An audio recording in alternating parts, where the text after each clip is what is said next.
Estamos de volta no Ação e Reação nessa segunda-feira de chuva, final de semana de chuva na Baixada Santista, hoje dia 11 de novembro de 2019, dia de pagar conta, né? Quem não pagou aquelas continhas do dia 10, né? Que chega tudo dia 9, dia 8, aquela coisa toda, né? Ou você pega pela internet e paga duas vezes, às vezes, que você paga a conta, que já tinha pago, tem que ter o controle hoje, que é tudo chega a conta por internet, WhatsApp, chega a conta física, a coisa não está complicada, né? Mas enfim, dia 11, dia que os bancos estão cheios, dia de chuva, e o Evo Morales renuncia na Bolívia, olha a esquerda lá. O Evo Morales, que tinha ficado duas eleições, né? A primeira, a segunda, dois mandatos. No terceiro ele mudou o nome da Bolívia, mudou o nome da Bolívia, né? Para que ele pudesse ser candidato em outro país, né? Então eu ponho o Brasil com dois L's lá e mudo, né? Tudo, né? Com o Supremo concordando, deputados e tal, reelegeu mais uma, e essa agora, que seria a quarta reeleição do Evo Morales, os organismos internacionais descobriram problemas. E aí o povo foi para a rua, ele renunciou, né? E tá aquela questão, foi presa a ministra lá, tal. Também tem ministro aí que é complicado, né? No Brasil, Lula solto, Lula chegou, falou bonito, Lula fala bonito, né? Ele consegue falar uma coisa que pega, mas falou que estava paz e amor, mas falou que nem queria falar o nome do Bolsonaro, já meteu o pau no Moro, falou que é canalha, isso que ele tá paz e amor, tá tranquilo, recebido em festa, tá no ABC. O Lula tem uma contribuição social grande, mas também culpar o Moro dos 13 milhões de desempregados, 3 milhões e meio, né? Segundo as estatísticas, meio milhão já tá empregado. Culpar também, né? Ficaram 16 anos, aí 16, será que 16? 8 do Lula, 6 da Dilma, 2 do Michelzinho e tal, aí deu 16 anos aí do governo de esquerda. Se bem que o Michel Temer, não sei se é esquerda, se é centro, mas enfim, mas veio de lá, né? Como o João Vilela falou outro dia do Billy, né? O João Vilela é um programa muito elogiado, aí João Vilela e Pedro Gouveia. O João Vilela falou aqui que o Billy também veio de lá, foi secretário do Márcio, aquela coisa toda, mas é complicado, né? É aquela coisa, né? O João Vilela faz programa há 10 anos comigo, daqui um ano eu vou falar que ele nunca foi meu amigo, aí é complicado, né? É bem complicado. Mas é isso aí, o Lula está solto, o comando do Exército está reunido, portas fechadas em Brasília, deputados vão ver esse negócio de ter segunda instância, terceira instância. Se ficar do jeito que está, é aquela coisa, né? Só vai preso pobre, negro, homossexual. A verdade é essa, né? Porque o cara faz um monte de coisa e não vai preso, né? Então, enfim, né? Mas o país da piada pronta começa a semana com o Lula solto, o Exército reunido e os deputados aí para ver se vão decidir na segunda, terceira instância. E o Supremo falou, os deputados que decidem. Se o deputado decidir, é isso aí, né, João? É verdade. Realmente a Bolívia tem um papel importante para o Brasil. É realmente assustador o que aconteceu lá, porque o Evo Morales quis se perpetuar no poder, viu que a situação ficou insustentável, ele fez várias artimanhas para mudar e continuar no poder, mesmo que a Constituição na época não permitisse, ele fez uma nova Constituição para poder continuar, e é claro que afeta o Brasil, tudo que acontece na América Latina afeta todos os países em geral, e a Bolívia é o país que tem maior área de fronteira com o Brasil, o país que tem maior área de fronteira com o Brasil chama-se Bolívia. E nós temos uma questão do gás também, no estado de São Paulo, muitas muito gás. Fábricas no estado de São Paulo, no sul do Brasil, no Mato Grosso, utilizam o gás boliviano, então nós temos um contrato. Aliás, nós demos uma vez uma refinaria lá da Petrobras, lá de presente. O Brasil dá muita coisa de presente, os companheiros, né? Companheiros da Bolívia. Você está dizendo. Companheiros da Bolívia. Nós perdemos alguns bilhões, mas que são alguns bilhões, um país rico que nem o Brasil. São companheiros da Bolívia. Que não tem nenhuma miséria, que não tem nada. Aí a conta chegou agora, Filete. Não teve muito jeito, a conta chegou e a Bolívia realmente assim é de uma forma que o país não estava aguentando mais, apesar do país estava crescendo, quer dizer, não é só... Você foi ontem no ABC lá cumprimentar o Lula, João? Eu? Não. Tu não teve por lá? Não tive no ABC cumprimentando o Lula, e se estivesse no ABC não cumprimentaria o Lula, nem se ele viesse à minha casa. O ponto é o seguinte, cara, chegou num ponto que o Brasil está numa situação muito complicada, a questão política, os ânimos estão muito acirrados, não dá pra gente... aceitar mais essa polarização. Polarização é ruim em qualquer lugar do mundo. A gente sabe que a América Latina está agitada, o mundo está agitado, não é só a América Latina, está bem conturbado. A gente vê o que está acontecendo em Hong Kong, por exemplo, questão da liberdade em Hong Kong, que eles estão preocupados que a China entre. O Chile também está numa situação bem complicada. A Argentina agora mudando de parâmetro também. A Bolívia agora nessa situação complicada também. Então, O mundo está agitado e nós temos que pensar bem para não ter essa polarização. A polarização é ruim, esse excesso de polarização que nós temos no Brasil. Claro, cada um tem sua ideologia e tudo mais. Nós temos que fazer a coisa crescer. E eu vi ontem as manifestações no país todo, na Paulista, em Santos mesmo, anteontem, né? Foi no dia 9.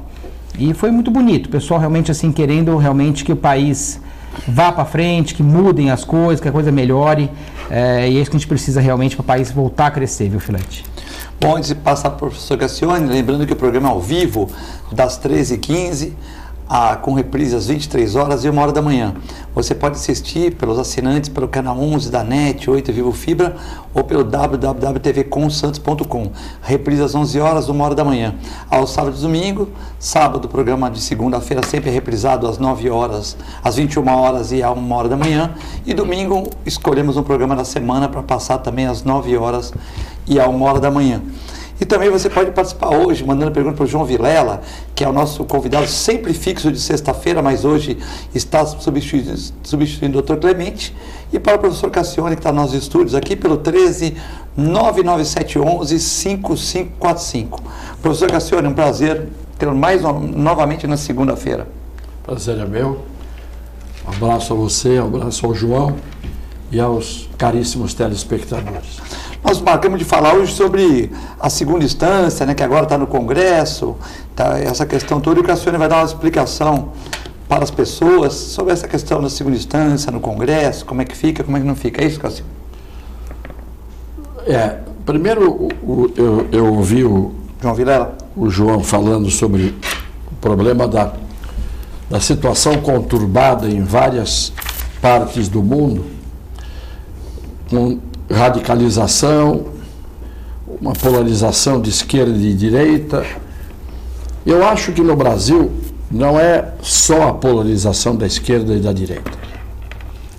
Eu acho que no Brasil o governo que foi eleito e é conduzido por pessoas inábeis do ponto de vista do que falam e do que fazem, embora o governo esteja caminhando bem, e as providências que estão sendo tomadas do ponto de vista da gestão, nós não podemos dizer que está indo mal. Isso. As providências estão indo bem. Mas há muito falatório.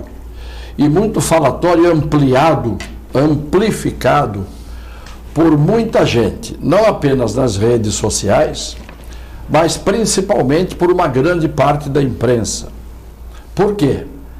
Porque o que eu acho é que quando se instalou o governo de esquerda no Brasil, com o presidente da altura Lula, e depois a Dilma, etc., eles não tiveram tantos problemas, embora fossem de esquerda, porque os donos do capital, os donos do dinheiro, as forças econômicas não foram incomodadas. E, ao contrário, as forças econômicas, além de não terem sido incomodadas pela esquerda, que só se incomoda com as forças do capital e com as forças econômicas, quando ela não está no poder. Quando ela está no poder, a esquerda se aproveita do capital e das forças econômicas, do ponto de vista legal e do ponto de vista criminal, ilicitamente. Foi o que nós vimos e que a história está mostrando.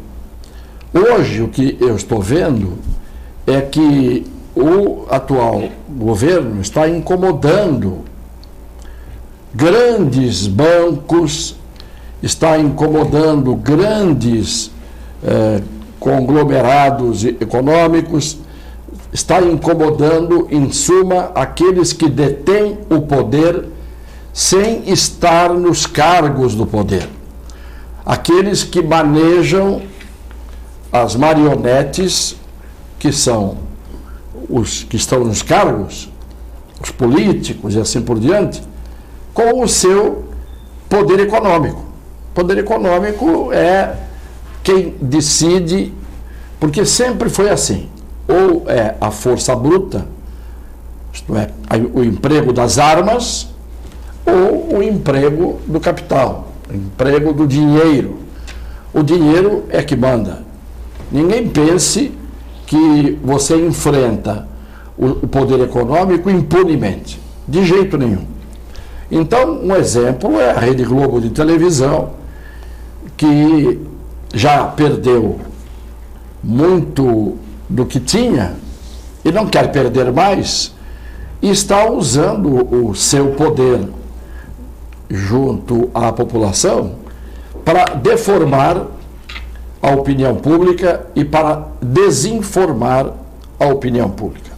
É isso que faz uma grande parte da mídia brasileira, e isto sempre aconteceu. Os donos da informação são chamados de o quarto poder. Isto é, a imprensa é o quarto poder. Não é o quarto, é o primeiro. Por quê? O poder executivo está nas mãos, em grande parte, das pressões do poder econômico. O poder legislativo nem se fala. E o poder judiciário vota muitas vezes para a galera, vota para a plateia, com a cabeça da plateia e da galera grandemente feita, em parte, pelos meios de comunicação. Se você noticiar o que tem que ser noticiado, dando prevalência para aquilo que é o mais importante, tudo bem, as coisas caminham. Mas se você noticia sempre o torto, aquilo que é o excepcional, aquilo que é o escorregão, aquilo que às vezes até é o fake, e vai embaralhando a cabeça das pessoas, as pessoas perdem o rumo. Perdem o rumo. A informação tinha que ser correta, dada por pessoas que são especialistas em cada área e por jornalistas que não tenham ideologia, porque o jornalista pode ter ideologia dele, não na hora de informar. Na hora de informar, o jornalista, ele tem que ter o compromisso com a verdade, que não é o que acontece como regra. Os jornalistas hoje torcem para os seus interesses, principalmente os interesses econômicos dos seus patrões, e às vezes nem só dos patrões, deles mesmos. Como alguém torce para o Corinthians, para o Flamengo, para o Palmeiras, para o Santos, e deturpa o noticiário. Essa história do Supremo Tribunal Federal, até hoje, se você perguntar para as pessoas, eu tenho pessoas, inclusive, na minha família, que disseram, bom, eu não entendo de direito, então eu vou pelo que falam. Mas o que falam é falado por quem não entende de direito e às vezes é falado por quem entende, mas faz que não entende. Ainda ontem uma pessoa da minha família perguntou como é que se explica uma votação das 6-5. Alguma coisa está errada. 5 votam de uma maneira no Supremo Tribunal Federal e 6 votam de outra maneira. Falei, é muito fácil. Há questões em que o 6-5 pode ser um resultado normal se houver uma decisão a ser tomada em relação a uma questão controversa, a uma questão que pode ser interpretada de várias maneiras. Quando a questão é uma questão clara, que não admite interpretação, o resultado, se todos ali estivessem de boa fé, e a gente parte do pressuposto que todos que estão ali conhecem o direito, senão não estariam no Supremo Tribunal, aí a decisão teria que ser unânime nas questões incontroversas, nas questões claras. Vou te dar um exemplo. Admita que alguém requereu aposentadoria há 6 meses, antes da reforma da Previdência. Qual é a lei, qual é a legislação que vai prevalecer para quem requereu a aposentadoria antes da reforma da Previdência. Já tinha direito a se aposentar. Requereu aposentadoria antes da reforma da Previdência. Qual é a lei que se aplica? É a lei do tempo em que ele requereu a aposentadoria ou é a lei nova que obriga o futuro aposentado a ter que ficar mais tempo, trabalhando, etc, etc. Qual é a lei que vai... O certo seria a antiga, do dia que ele protocolou no fórum. Por que todo mundo sabe que é a lei antiga? Garantia Como é que se chama isso? Direito adquirido. Direito adquirido. Você usou uma palavra que não é uma palavra que está no gibi, nem no almanaque. Está na Constituição. A lei não pode alterar o direito adquirido, o ato jurídico perfeito e a coisa julgada. Vejam bem, está na Constituição. Portanto, se alguém que requereu aposentadoria lá atrás quiserem aplicar sobre ele a lei nova, ele vai à Justiça e diz: não, a Constituição diz que eu tenho direito adquirido. Decisão unânime. Vai ser unânime a decisão do Supremo. Por quê? Porque o direito adquirido não pode ser mudado por lei. A lei pode vir para cuidar de casos novos. O que é adquirido é adquirido. Você comprou uma casa. Você pagou o preço. O proprietário vendeu o imóvel para você. Recebeu o dinheiro. Você foi e registrou o imóvel como propriedade sua no cartório de registro de imóveis. Daqui a 2 anos, o proprietário diz assim: não, me arrependi de ter vendido a casa. Eu quero a casa de volta. Pode? Não. Por quê? Porque você tem um contrato, tem um direito adquirido. Tem um contrato, isto é, o ato jurídico do contrato foi perfeito. Você pagou o preço, o proprietário transferiu a propriedade para você, você adquiriu a propriedade e, portanto, ninguém pode mais mexer naquilo que é um ato jurídico perfeito. Está na Constituição, está na lei. A mesma coisa é a coisa julgada e o trânsito julgado, que no fundo a diferença é muito pequena, significa a mesma coisa. A coisa julgada não pode ser mudada. Sem fato novo. Não teve nada novo, né? Não pode ser mudada, está na Constituição.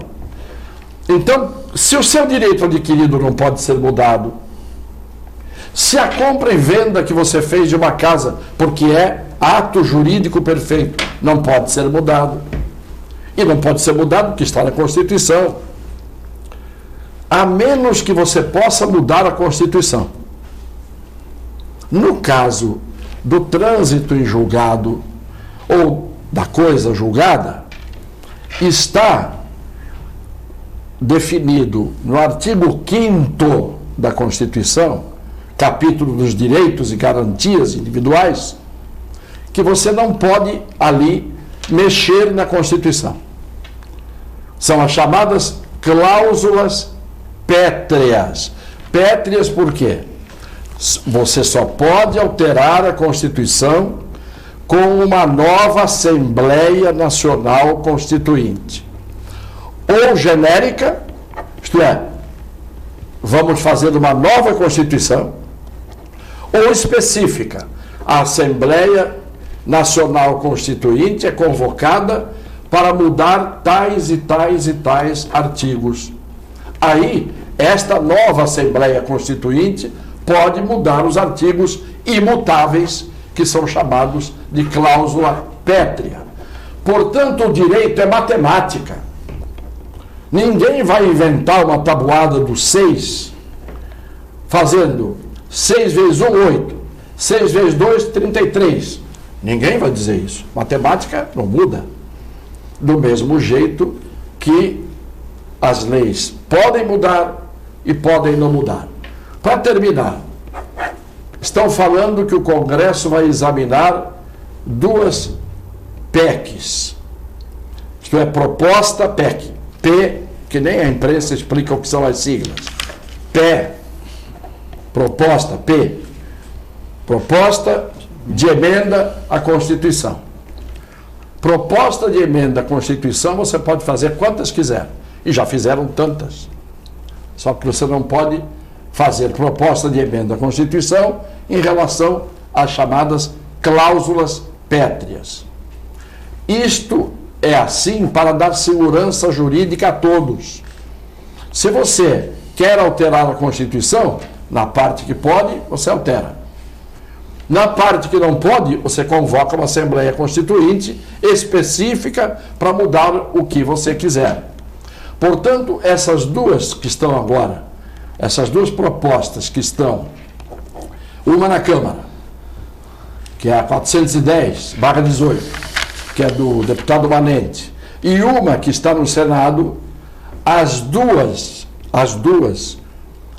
querem alterar cláusulas pétreas. Ou o Congresso não vai fazer isso, porque ele sabe que não pode, ou, se fizer, o Judiciário vai dizer que é inconstitucional. A maldição disso tudo é que um monte de bandido foi para a rua. Vai para a rua. Por quê? Porque os juízes querem. Quer ver o exemplo final? O Lula foi para a rua. Bastaria o Tribunal, o Supremo Tribunal Federal, e ainda pode hoje. Se o Lula sair para a rua, fazendo agitação, promovendo desordem, atentando contra a ordem pública, queimando pneu, queimando ônibus, fazendo agitação, paralisando o país, imediatamente o tribunal pode decretar a prisão preventiva dele. Portanto, não é a condenação que manteria o Lula na cadeia. Qualquer criminoso ou qualquer acusado pode ficar preso até a última instância, desde que seja decretada a prisão dele com base nos requisitos que determinam a prisão preventiva. Você põe em risco a aplicação da lei.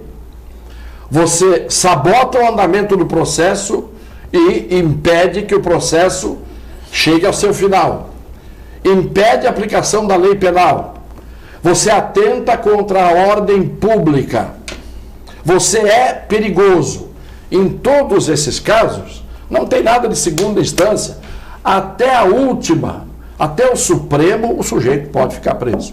De tal maneira que se o Lula não se comportar e começar a inventar, de fazer um levante contra a ordem pública, pode vir uma decretação da preventiva dele e ele volta para a cadeia. Não depende de ser segunda instância ou não ser segunda instância. Está bem claro? Então, essas coisas que precisam ser, são essas coisas que têm que ser entendidas e que não são faladas nem na televisão, não são faladas pela imprensa como regra, não são explicadas. Então, eu procurei aqui dar uma explicação que qualquer aluno, não é, João? Da Faculdade de Direito, que esteja no 4º ano, explicaria até melhor do que eu. Doutor Vicente, ele fala de uma forma que eu falei, eu posso passar o dia aqui escutando o doutor Vicente e aprendendo, porque além de ter a questão teórica, a experiência jurídica de quantos anos, doutor Vicente? 55. É pouca coisa, né? Ele tem a experiência de vivência lá no cerne do negócio, no lugar que realmente acontece. Ele sabe muito bem que as leis não são feitas da forma mais bonita do mundo, né, doutor Vicente? Não. Tem muita coisa por trás, tem muita forma de fazer e se preserva algumas vantagens. E esse que é o grande ponto que eu noto, né? Você veja, alguns ministros escreveram um livro, um dos ministros, chamaram Mendes para ser mais claro, eles escreveram um livro de direito constitucional dizendo que poderia ser preso. Essa questão que o senhor realmente colocou na segunda instância. Ele coloca no seu livro, ele escreve no livro. Na primeira votação em 2016 ele fala que pode, agora ele fala que não pode mais. Essa insegurança jurídica é que é o grande ponto do negócio, porque eles estão ali, infelizmente, não são pessoas que nem o senhor, poderia estar lá no Supremo tranquilamente. O senhor sabe muito bem que o senhor teria muito mais capacidade que talvez a grande maioria deles ali. A única coisa que eu faria, com certeza, Senhora, era aplicar a lei e a Constituição em qualquer caso. De forma isenta. É isso. E não tem como. E aí, Não dá para jogar a gente pra plateia. começa. Eu fui ver a sentença dada pelo Toffoli, que é o presidente do Supremo. É assustadora. Seria uma sentença de embargo de declaração se fosse. Porque ele fala várias coisas no meio do caminho que ele não dá nem o parecer dele direito. Ele começa a falar que tem muitos homicídios no Brasil.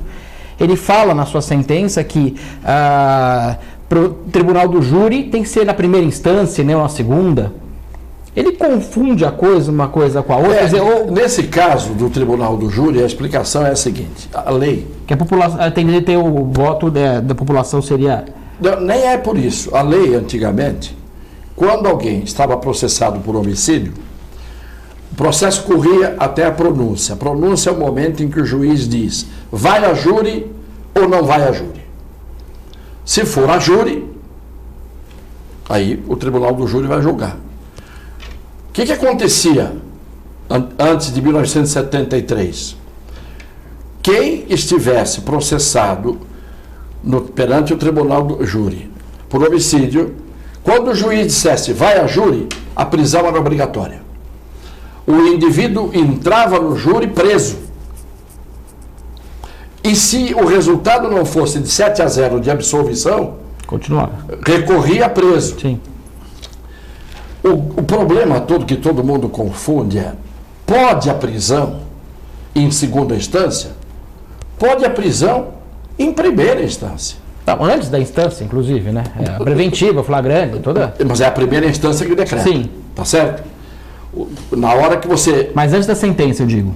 Sim, antes da sentença. Pode prender na primeira instância, pode prender na segunda instância, pode prender no STJ, no estágio do STJ, e pode prender no estágio do Supremo.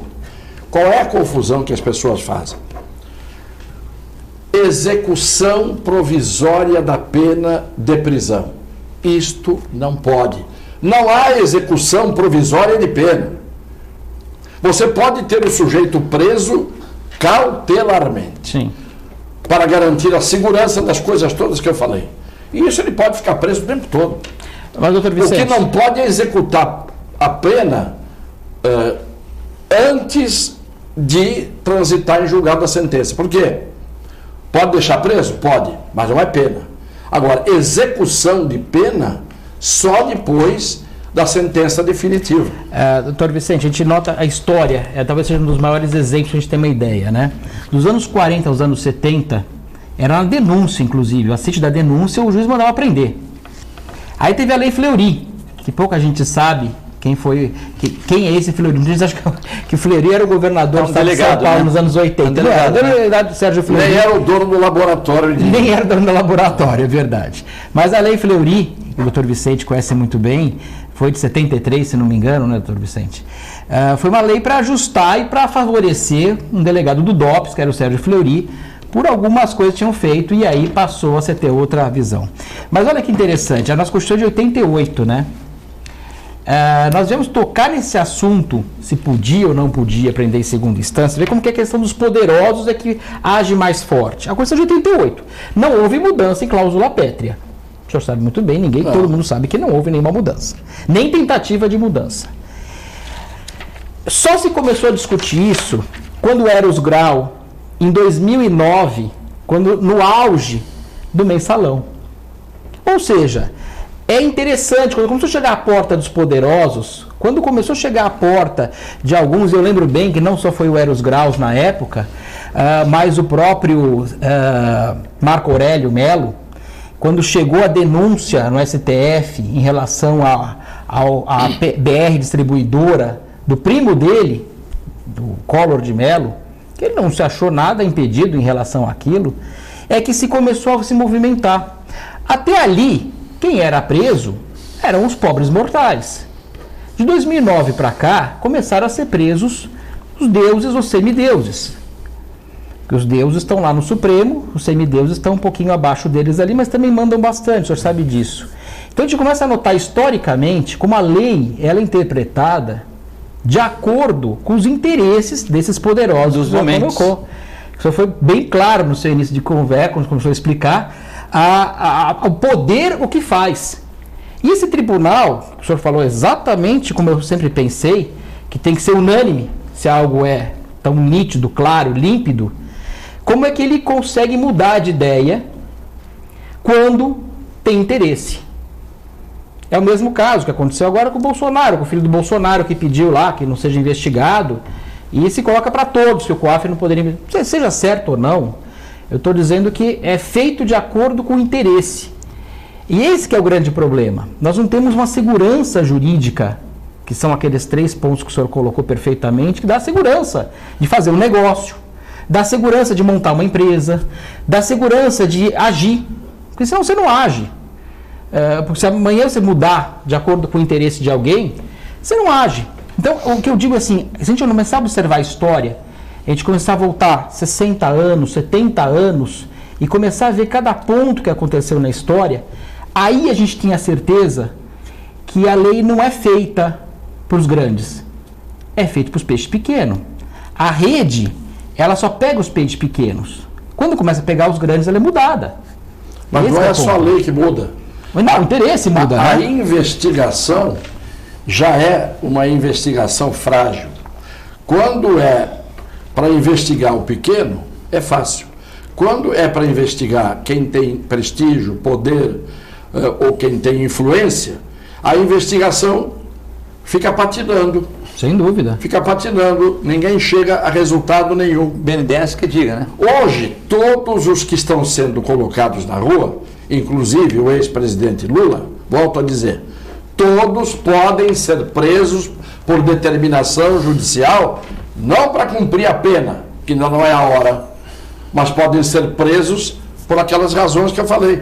Se atentarem contra a ordem pública, se tentarem fugir, se tentarem boicotar testemunhas, assim por Se a diante. gente pensar que na ONU, Pode na decretar ONU, prisão. todos os países estão na ONU, o único país que não diz que é na segunda instância é o Brasil. Tem motivo para isso, né? Tem motivo político para isso. Não, não é. Não é, não. Não. Tem outros países, né? Não, Qual país? A França e a França pode ser a Itália. primeira, né? A França e a Itália tem 3 instâncias. A França tem 4 até. Mas a penal A é primeira, primeira é o juizado de instrução, eu advoguei lá. Juizado de instrução, isto é, o inquérito daqui, que é presidido pelo delegado, lá é presidido pelo juiz. Chama-se juge d'instruction, juiz de instrução. Ele preside o inquérito. Aí depois, se ele achar, ele não pode julgar, se ele achar que tem que haver o processo, ele manda abrir o processo. Primeira instância. Se você recorrer da primeira instância, vai para a segunda instância, que na verdade é aí que é processo. Segunda instância, que é a Cour d'appel, Corte de Apelação. Sim. Depois vai para a terceira instância, Cour de Cassation, Corte de Cassação. Só é reconhecido definitivamente condenado aquele que passou pela terceira instância, Corte de Cassação. Mas as coisas... Assim é na Itália, assim é em Portugal, assim é na França. Mas não demora tanto como no Brasil, né, Cassione? Que aqui demora muito, parece que a pessoa fica impune. Né? E aí o problema é da justiça não andar. Sim. Aí o problema é de a justiça não dar conta do recado.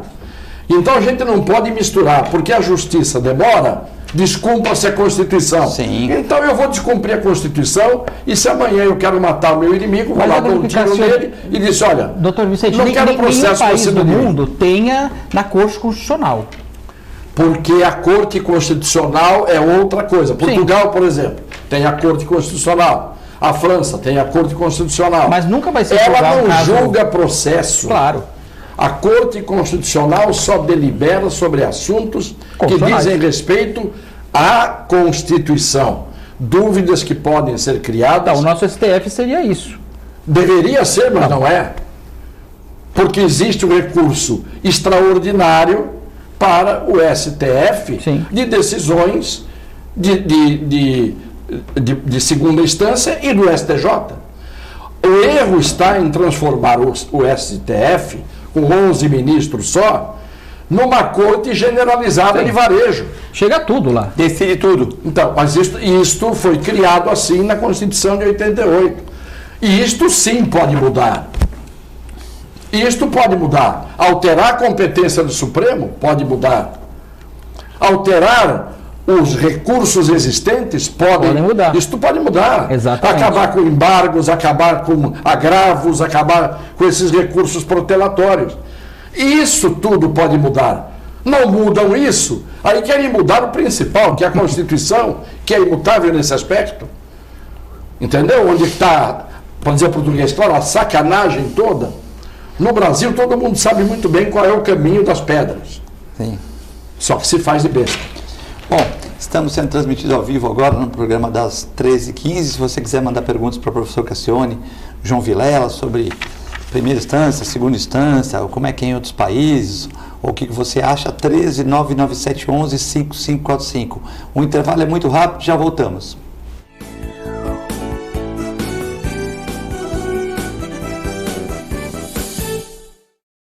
A Clínica Multiimagem é especializada em exames de radiologia e diagnóstico por imagem, investindo continuamente em tecnologia e trazendo constantes inovações para proporcionar à comunidade médica e seus pacientes diagnósticos ainda mais precisos. Sua nova e moderna estrutura, aliada à tecnologia de ponta, juntamente com o corpo clínico especializado, tornam a Clínica Multiimagem um dos centros de diagnósticos por imagem mais avançado do estado de São Paulo. Entre em contato pelo telefone 3202-1250. Para você curtir os melhores momentos, ter um tempo só seu, aproveitar a vida, cuidar do seu futuro e viver o presente da melhor forma, o Plano Santa Casa Saúde está sempre perto, cuidando de você. Com a assistência do maior e mais completo hospital da região, ampla rede médica e a nossa clínica Santa Saúde Consultas, que oferece atendimento humanizado e reúne mais de 25 especialidades. Plano Santa Casa Saúde, sempre perto, cuidando de você. Agora os beneficiários do Plano Santa Casa Saúde contam com o novo 0800, oferecendo a você um serviço de urgência e emergência 24 horas, mais moderno, agilidade no seu atendimento e muito mais cuidado no seu socorro. 0800 941 6110. Aqui a sua vida é levada a sério. Apoio 9 Emergências Médicas.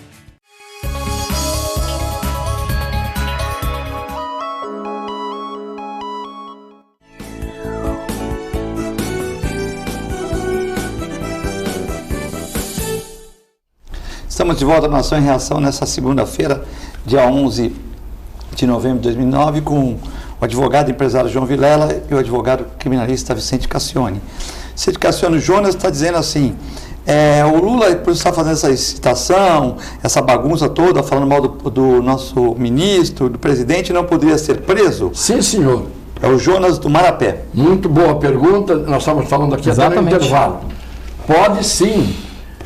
No momento em que ele levanta uma parte da população, há uma insurreição, há um descumprimento da ordem pública, das leis, no momento em que ele ofende o presidente da República, que é o chefe de Estado, ele está criando uma situação que ele não tem o direito de criar, porque ele ainda está sob júdice e, portanto, ele ainda está condenado. Ele pode sim, a qualquer momento, ter a preventiva dele decretada. Agora, quero ver quem vai ter coragem de fazer isso.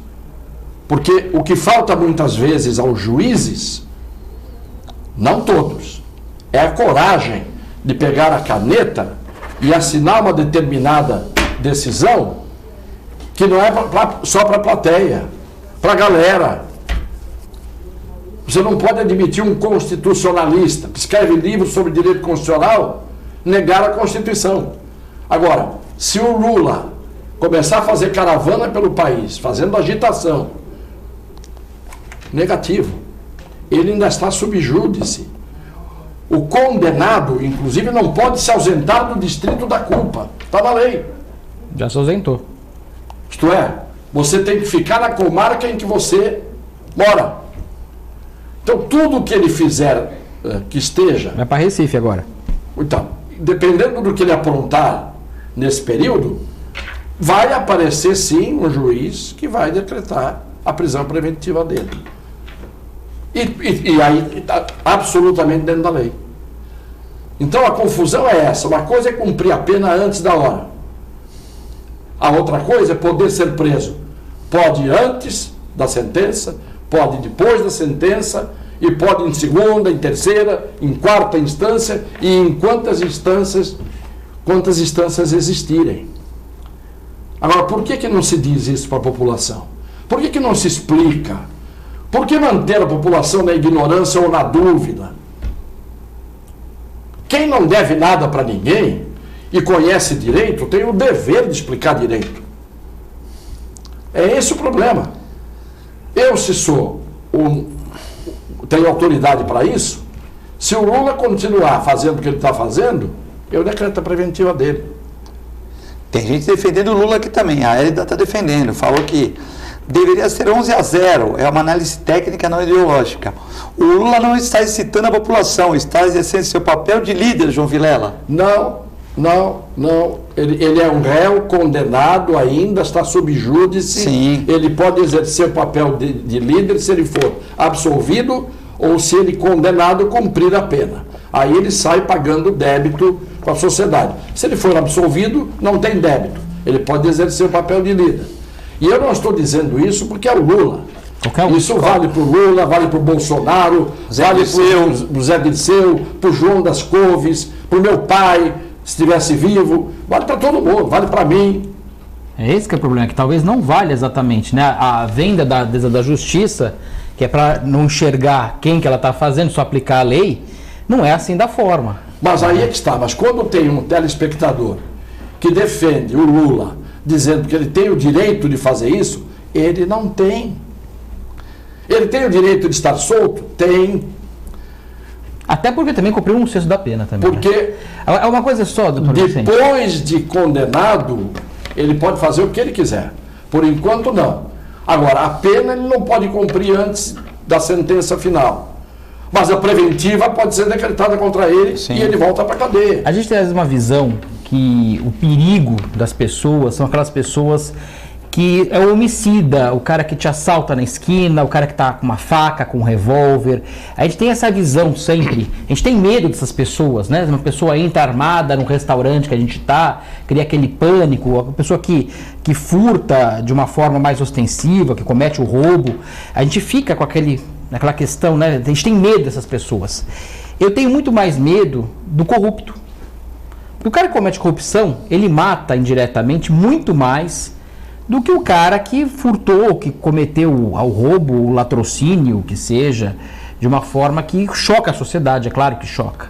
Mas o cara que comete a corrupção, ele mata muito mais, ele mata no dinheiro que não foi posto de saúde, ele mata no dinheiro que não foi para o saneamento básico, ele mata no dinheiro que não foi para segurança, ele mata de outras formas. Ele mata no dinheiro que ele botou no bolso. Ponto, eu sei que não é legalmente, doutor Vicente, sem dúvida. Eu sei que não é legalmente, doutor Vicente, mas eu vejo como o crime mais hediondo de todos é o crime de corrupção. Quando você dá o poder para a pessoa chegar lá, na forma que ela chega, num cargo qualquer, isso não importa, seja no judiciário, no legislativo, no executivo, ou mesmo em cargos abaixo, não importa qualquer cargo, quando ele comete o crime dessa forma, ele desvia dinheiro público, ele faz, é o pior crime. Você tem razão, tanto que na Constituição da Rússia... Esse cara é perigoso. Na Constituição da Rússia, sim, o crime mais grave é o crime cometido contra o Estado.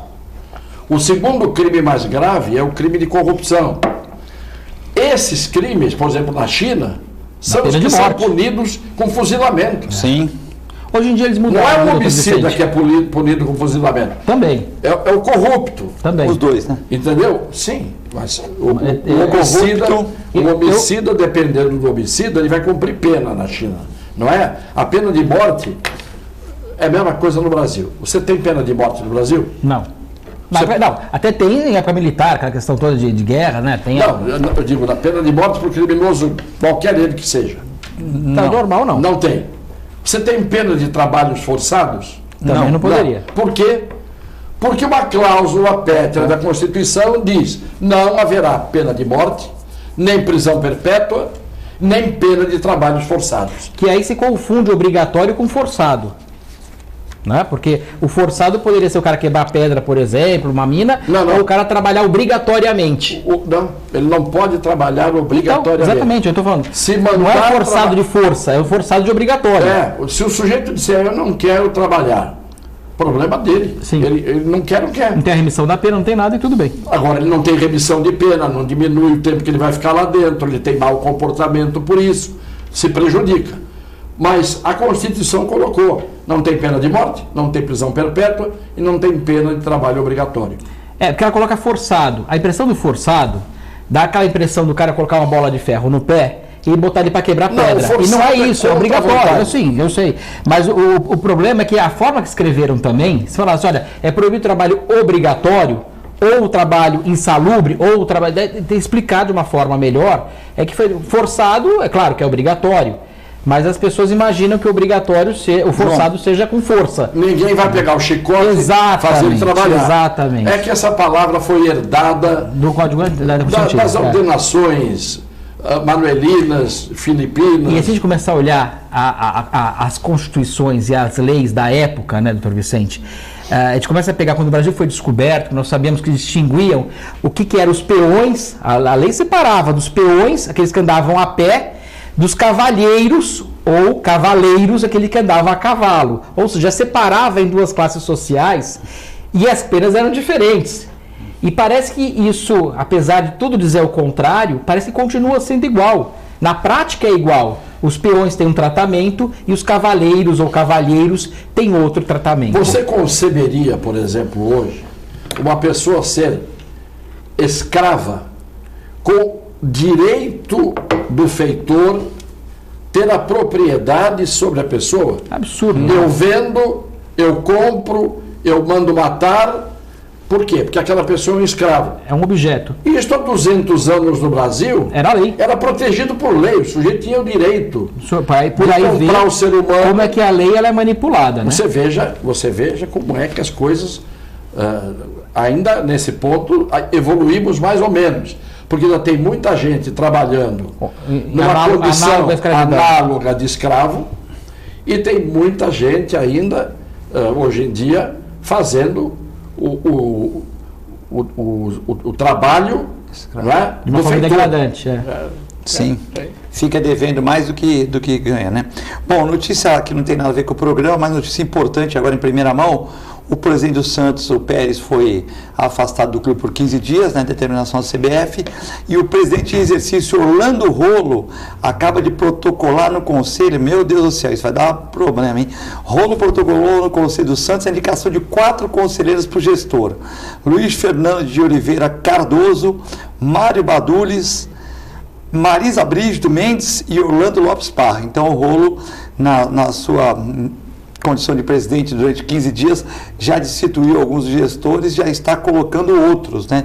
Isso aí vai dar pano para manga. Isso vai dar rolo. Vai dar rolo.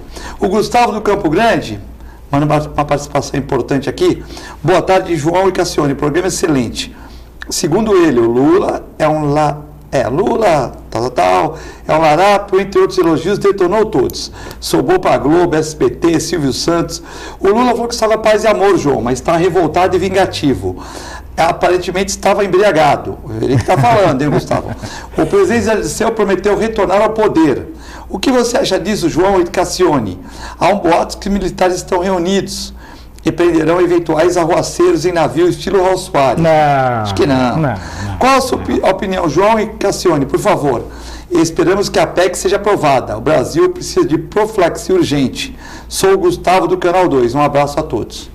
Não, veja, acontecer essas coisas, não vai voltar aos tempos que eram, tudo isso que aconteceu em 64. Vamos analisar a história. A história talvez seja o maior ponto de equilíbrio para a gente entender como funcionam as coisas. Em 64, só existiu 64 para os Estados Unidos. Que havia uma polarização mundial entre o que era União Soviética, quem era a favor da União Soviética, quem era contra a União Soviética.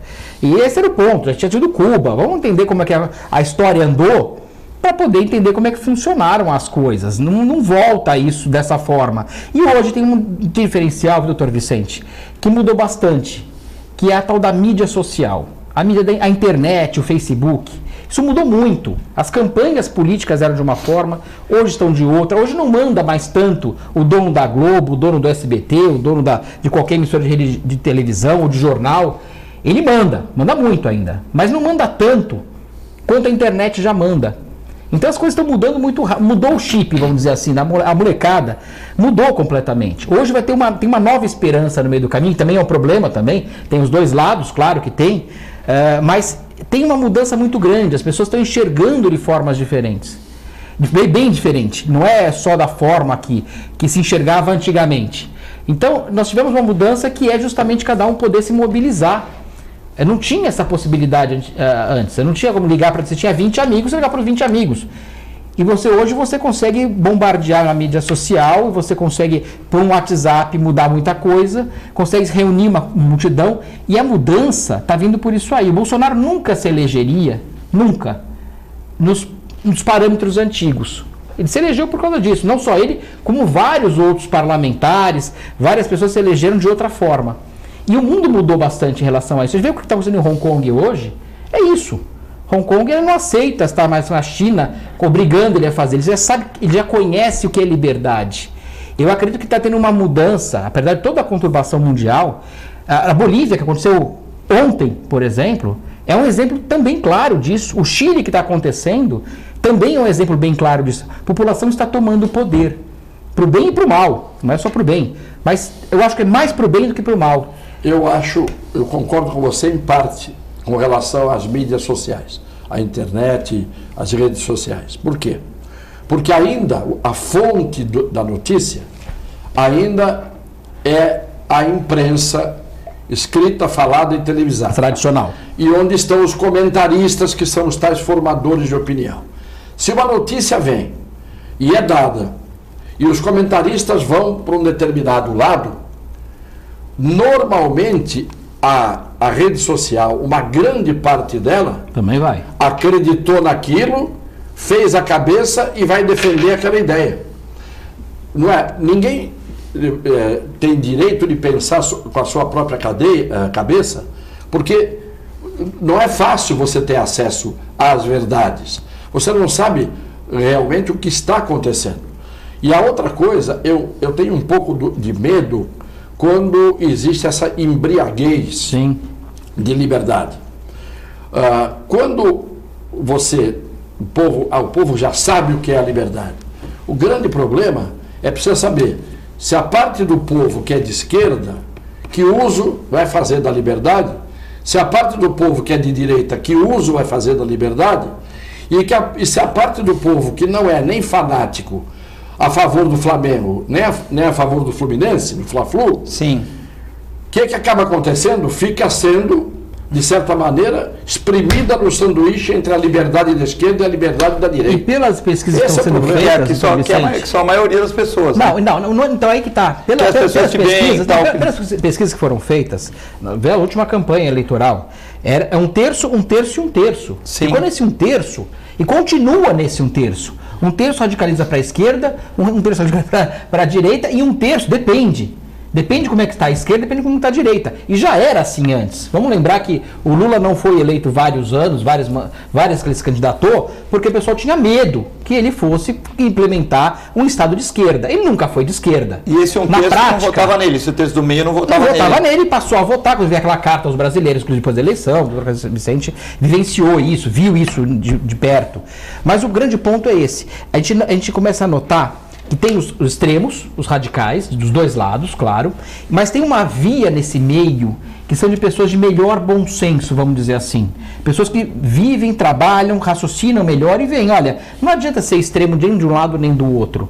A gente precisa construir um país melhor, com melhor acesso às pessoas, que nós temos castas. O grande problema do Brasil, isso não é de hoje, isso desde quando nós fomos descobertos. Nós, como eu falei em relação até à lei portuguesa quando veio para o Brasil, nós temos castas. O pobre, ele tem um grande problema, ele é amigo de pobre. Eu estudei em escola pública na periferia de São Vicente, estudei no Raquel de Castro Ferreira e no de Portugal.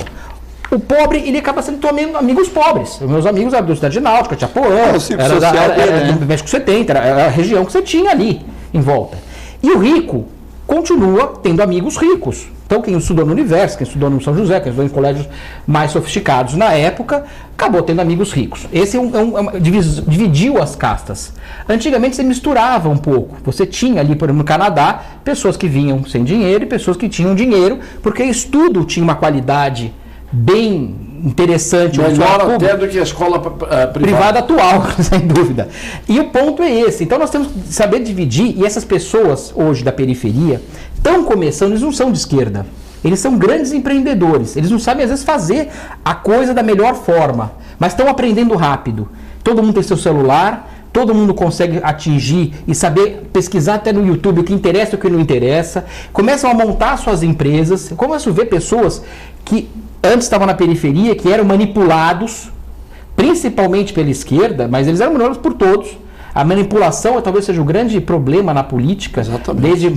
Desde que Maquiavel constatou isso, já existia antes, é claro, mas Maquiavel constatou isso, da manipulação. E a manipulação hoje tem pessoal pensando, não, peraí, não é nem direita nem de esquerda, vamos pensar numa coisa mais que nós possamos ter progresso, que a gente possa sair realmente dessa situação, eu tenha uma boa escola para dar para o meu filho, que eu tenha um posto de saúde que eu vá e seja atendido, que eu tenha saneamento básico mínimo, que eu tenha um transporte, ou seja, que eu tenha mobilidade social. Que talvez seja o grande diferencial hoje em dia, Dr. Vicente. As pessoas querem crescer socialmente. Elas querem sair de uma classe. Mas é evidente. E crescer. É uma aspiração. E a ferramenta para isso. Instintiva do ser humano. Antigamente você tinha coisas que eram difíceis você pegar. Hoje você pega um YouTube. Eu quero saber como é que funciona tal coisa. Começa a aprender como é que funciona. Cristiane, e a pessoa cresce. Esse é o diferencial. Concordo com o João em relação às mídias sociais. É perigoso, são as fake news. Sim. Pessoas que se acham jornalistas e começam a dar as opiniões. E eu coloquei aqui. Até jornalistas também tendenciosos. Claro. E ela respondeu, sua informação é correta, muitos jornalistas tendenciosos, porque ela falou pessoas que se acham jornalista, mas também jornalistas. O Valmir Lopes parabenizando o Cassione pelo artigo de ontem no AT Revista, o jornalista Valmir Lopes. Muito obrigado.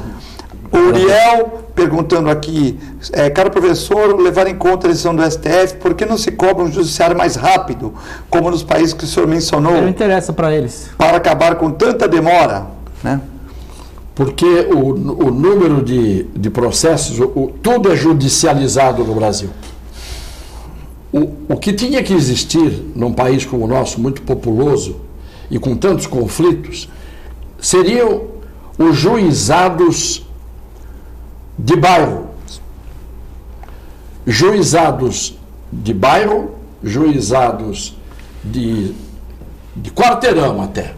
Como tem nos Estados Unidos, que a pessoa depois de 3 dias vai lá e é julgada numa multa, numa coisa mais simples, né? O juiz de plantão nos Estados Unidos fica 24 horas.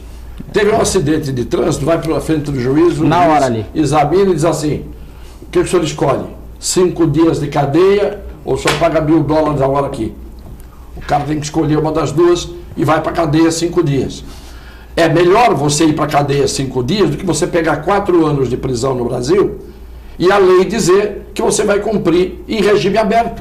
Sim. Que não é nada. Passa 5 dias na cadeia, muda bem a cabeça. Ver se o sujeito... Aliás, uma hora na cadeia, então, essa proporcionalidade, doutor Vicente, claro, é que nós não temos. Claro. Concordo com o senhor plenamente. E pode ser brasileiro, pode ser estrangeiro, vai para a cadeia também lá. Mas justamente, um dia que o cara fique na cadeia, talvez ele pense ali aquele um dia, olha, não vou cometer mais isso aqui realmente é algo que não é vexatório. Você ficar cerceado do seu direito de ir e vir, é algo vexatório. Você fala assim, eu vou prender o João aqui na TV durante 1 hora, eu já vou ficar agoniado. Você fica com uma gripe em casa, você já fica dias sem poder sair. Sim. Você imagina você passar 1 mês, porque precisa condenar 4 anos. Não. O camarada que cometeu um roubo hoje, ele pega pena mínima de 3 anos, não cumpre um dia. Sim. Não cumpre um dia. Então, é que eu digo, esses juizados para resolver conflitos, claro, sob a supervisão da autoridade. Claro. Não é qualquer um, que quiser. Esses juizados, que hoje já tem os juizados criminais, sim, rápidos, mesmo no cível, questões que não têm que ser resolvidas no fórum. Eu fui à França, precisava entrar num apartamento, falei, escuta, tem que ir para o juiz? Não, senhor. Mas não precisa ouvir o Ministério Público? Não, senhor. Como que faz? O escrivão do cartório determina que vai um funcionário do cartório, pega um chaveiro, abre, Acabou. está aberto o apartamento, faz a relação dos bens que estão dentro, fecha, põe um lacre e acabou. Resolvido pelo cartório. Amília de São Vicente, muito bons esses debates, parabéns, Filete, pelo programa. Anaíro, o Cassione deveria estar lá no Judiciário no Planalto, tanta competência, programa excelente. Muito obrigado. A Cláudia Valéria Capô de Casa mandando um abraço, diz que segunda-feira é o melhor dia do programa, né? E que o João complementou o programa muito bem. Muito obrigado. O Luiz Carlos Ferraz, advogado, parabenizando o programa, Valdir Migues, Nicolau Albei, Luiz Fernando Cardoso, Passarinho, José Augusto, programa muito bom do Cassione e João, parabéns a todos, né? Muita gente ligando para cá, o Froso, Douglas, muita gente parabenizando o programa. Queria agradecer ao Cassione, ao Clemente, desejar uma excelente segunda-feira a todos e fique com Deus com a nossa extensa programação. Muito obrigado.